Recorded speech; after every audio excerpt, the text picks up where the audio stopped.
Elon Musk کا انسانوں کو مارس پر بسانے کا پلان ہمیں کوئی خیالی یا فکشنل اسٹوری سے کم نہیں لگتا۔ ٹیسلا اور اسپیس ایکس کمپنی کے مالک ایلون مسک کا واضح طور پہ پلان ہے کہ 2050 تک وہ مارس پر انسانوں کا ایک پورا شہر بنائے گا جس میں 10 لاکھ انسان رہ سکیں گے، اور وہ بھی ارتھ کی مدد کے بغیر۔ ایلون مسک کے اس پلان کا مذاق اڑایا جاتا تھا، لیکن مارس کولونائزیشن کے اس خواب پر لوگ تب یقین کرنے لگے جب ناسا نے بھی اسپیس ایکس کے مارس مشن کو جوائن کر لیا، کیونکہ پچھلے کئی سالوں سے اسپیس ایکس راکٹ ٹیکنالوجی میں کافی زیادہ ترقی کر چکی ہے۔ جیسا کہ ہم جانتے ہیں کہ ایلون مسک کی company Tesla electric auto pilot cars بنانے میں بھی ایکسپرٹ ہے۔ اسی طرح اسپیس ایکس کے راکٹس میں بھی ایسی ٹیکنالوجی استعمال کی گئی ہے جس میں وہ کم سے کم فیول یوز کر کے اسپیس تک پہنچانے کی کیپیبلٹی رکھتے ہیں۔ مارس، جو کہ ارتھ سے 6 کروڑ 20 لاکھ کلومیٹر دور ہے، وہاں تک انسانوں کو پہنچانے کے لیے ایک خاص اسٹار شپ بنائی جا رہی ہے جو ایلون مسک کے مطابق ٹیسلا میں استعمال ہونے والی بیٹریز پر آپریٹ ہوگی، یعنی اس میں فیول کم سے کم استعمال کیا جائے گا۔ مارس تک تو وہ انسانوں کو پہنچا دے گا، لیکن سوال یہ اٹھتا ہے کہ مارس پر انسانوں کی کالونی کیسے ممکن ہوگی؟ آخر ایلون مسک اور ناسا اس ہرے بھرے ارتھ کو چھوڑ کر انسانوں کو اس بنجر مارس کی زمین پر کیوں بسانا چاہتے ہیں؟ نہ ہی وہاں سانس لینے کے لیے آکسیجن ہے، نہ ہی کھانے پینے کا سامان، اور نہ ہی -100 ڈگری سیلسیس جتنی سردی میں سر چھپانے کی جگہ۔ جب وہاں انسان کے رہنے کی کوئی بیسک فیسلٹی بھی موجود نہیں ہے تو آخر مارس پر انسانوں کی کالونی بنانا ممکن کیسے ہو؟ ناظرین، یہی وہ سوالات ہیں جن کے جواب آپ اس ویڈیو میں جان سکیں گے۔ سب سے پہلے بات کرتے ہیں کہ جب اس ارتھ پر انسان کے رہنے کی ساری نیچرل فیسلٹیز موجود ہیں تو پھر انسانوں کو مارس پر بھیجنے کی ضرورت ہی کیا ہے؟ پچھلی کئی صدیوں سے ہمارے پلانٹ ارتھ کی ہیلتھ کے اوپر جو بھی ریسرچ ہو رہی تھی، افسوس کے ساتھ ان تمام ریسرچ کے ریزلٹس نیگیٹو آئے ہیں۔ سائنسدانوں کا کہنا ہے کہ جب سے انسان نے فوسل فیولز یعنی پیٹرول اور گیس کا استعمال شروع کیا ہے، تب سے ارتھ کا ٹیمپریچر بڑھتا چلا جا رہا ہے،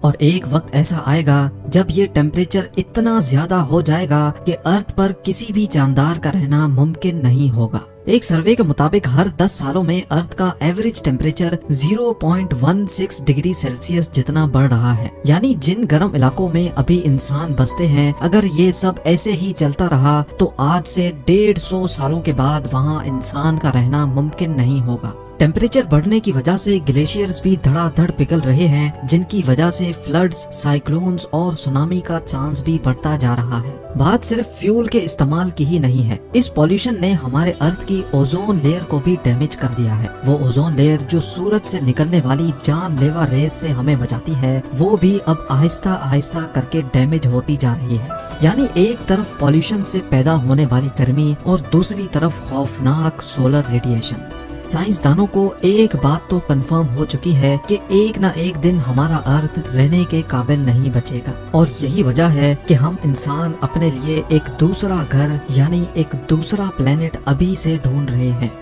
لیکن صرف مارس ہی کیوں؟ ہمارے سولر سسٹم میں تو دوسرے بھی کئی پلانٹس موجود ہیں، تو پھر آخر مارس کو ہی کیوں چنا جا رہا ہے؟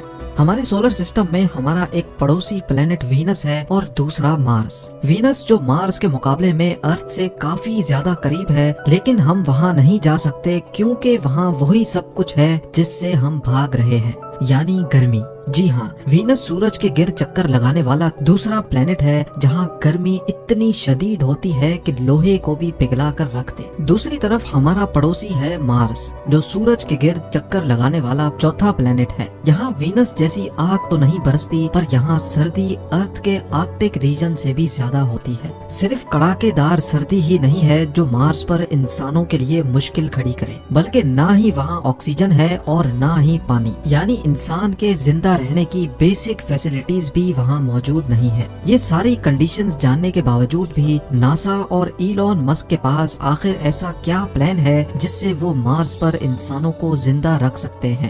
ایلون مسک کے پلان کے مطابق 2026 میں پہلے مارس پر انسانوں کا ایک چھوٹا گروپ جائے گا۔ اس گروپ کے پاس کم سے کم 2 سال زندہ رہنے کی تمام چیزیں موجود ہوں گی، یعنی کھانا پینا، آکسیجن اور پریشرائزڈ سوٹس۔ لیکن اس گروپ کے وہاں جانے سے بھی پہلے مارس پر ایک پروٹیکٹیو شیلٹر بنانا بہت ہی ضروری ہے، کیونکہ مارس پر مٹی کے خوفناک طوفان انسانوں کو نقصان پہنچا سکتے ہیں۔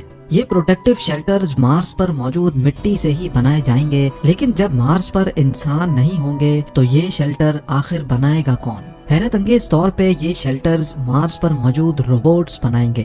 آرٹیفیشل انٹیلیجنٹ روبوٹس کو انسانوں سے پہلے مارس پر بھیجا جائے گا۔ یہ ایک خاص قسم کے روبوٹس ہوں گے جو ویسے تو الگ الگ حصوں میں کام کر سکیں گے، لیکن ضرورت پڑنے پر وہ آپس میں جڑ بھی سکیں گے۔ یہ روبوٹس انسان کے کام کرنے سے کافی زیادہ فاسٹ کام کر سکیں گے، جن میں کیمراز، سینسرز، مٹی کھودنے کے لیے ایکسکیویٹرز اور 3D پرنٹر یونٹس بھی لگے ہوں گے۔ سولر انرجی سے چلنے والے یہ روبوٹس پہلے تو سینسرز کی مدد سے ایک خاص قسم کی مٹی ڈھونڈیں گے۔ جس جگہ پر وہ خاص مٹی زیادہ پائیں گے وہیں وہ اپنا بیس یونٹ قائم کر لیں گے۔ ان روبوٹس میں سے جس کا کام ڈگنگ کا ہوگا وہ اس جگہ کو کھود کر مٹی کو کلیکٹ کرے گا اور پھر چھوٹے چھوٹے روبوٹس یہ مٹی ریفائننگ یونٹ تک لے کر جائیں گے۔ ریفائننگ کے بعد یہ مٹی 3D پرنٹر یونٹ تک پہنچائی جائے گی جو ایک ایک لیئر کر کے 3D پرنٹ کرتے جائیں گے۔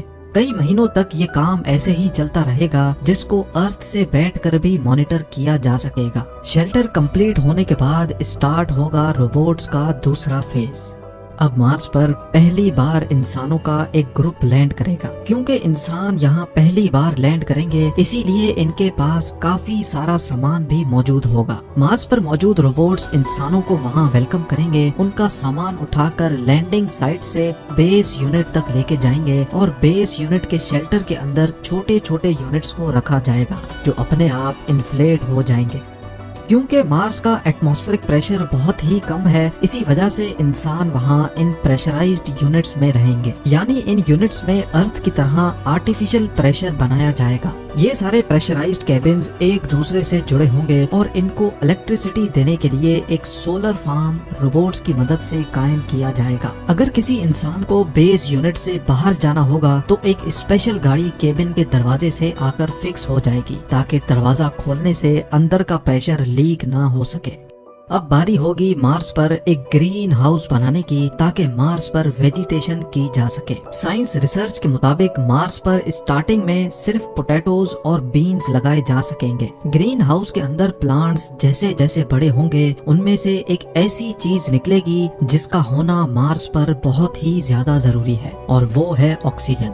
جی ہاں، یہ پلانٹس مارس پر سبزیوں کے علاوہ انسانوں کو آکسیجن بھی دیں گے، لیکن یہ آکسیجن اتنا زیادہ نہیں ہوگا، اس لیے جلد از جلد مارس پر آکسیجن بنانے کا بھی بندوبست کیا جائے گا۔ حیرت انگیز طور پہ یہ ایکسپیریمنٹ مارس روور پہلے ہی کر چکا ہے۔ ایک اسپیشل ڈیوائس جو سولر انرجی کے ذریعے آپریٹ ہوگی، وہ مارس کے ایٹماسفیئر سے کاربن ڈائی آکسائڈ کو لے کر اس میں سے ہیٹ اور الیکٹریکل کرنٹ پاس کرے گی، جس سے آکسیجن کاربن ڈائی آکسائڈ سے الگ ہو جائے گا اور اس آکسیجن کو کلیکٹ کر لیا جائے گا۔ یعنی اب انسانوں کی ایک چھوٹی ٹیم وہاں آکسیجن بھی بنا سکے گی۔ کھانے کے لیے ان کے پاس صرف 2 ڈش ہی صحیح پر کھانا موجود ہوگا، اور مارس کی زمین کے نیچے فروزن واٹر مارس پر موجود روور پہلے ہی ڈھونڈ چکا ہے، تو اس برف کو پگھلا کر پانی بھی بنایا جائے گا۔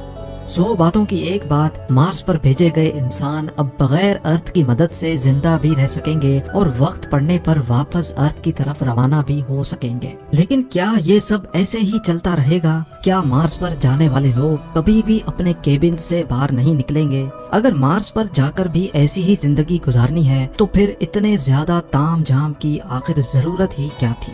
سائنسدانوں کے پاس اس مسئلے کا کوئی سولوشن تو نہیں ہے، لیکن ان کا یہ خیال ہے کہ اگر مارس کے ایٹماسفیئر میں کچھ ایسی چینجز کی جائیں جس سے مارس کا ٹیمپریچر بڑھ جائے تو شاید آنے والے 100 یا 200 سالوں کے بعد مارس ویسا ہی ہرا بھرا ہو سکتا ہے جیسا ابھی ہمارا ارتھ ہے۔ یعنی سائنسدانوں کے مطابق مارس کا ٹیمپریچر بڑھانے سے وہاں دوبارہ زندگی پائی جا سکتی ہے، اور اس کام کے لیے جو آئیڈیاز دیے جا رہے ہیں وہ جان کر یقین کرنا مشکل ہوگا۔